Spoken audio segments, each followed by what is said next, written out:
శ్రీశైల మహాక్షేత్రంలో మహాశివరాత్రి బ్రహ్మోత్సవాలు ఘనంగా ముగిశాయి. చివరి రోజు బ్రహ్మరాంబ సమేతుడైన మల్లికార్జున స్వామి అశ్వవాహనాధీశులై భక్తులకు దర్శనమిచ్చారు. స్వామివారి ఉత్సవ మూర్తులకు ప్రత్యేక పూజలు నిర్వహించి విద్యుత్ దీపకాంతుల నడుమ కన్నుల పండుగగా ఊరేగించారు.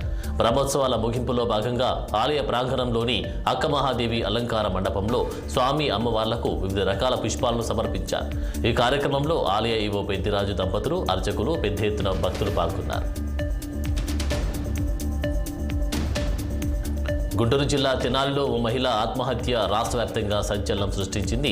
జగనన్న ఇంటి పట్టా పొందిన ఆనందంలో గీతాంజలి అనే మహిళ తన అభిప్రాయాన్ని తెలిపింది.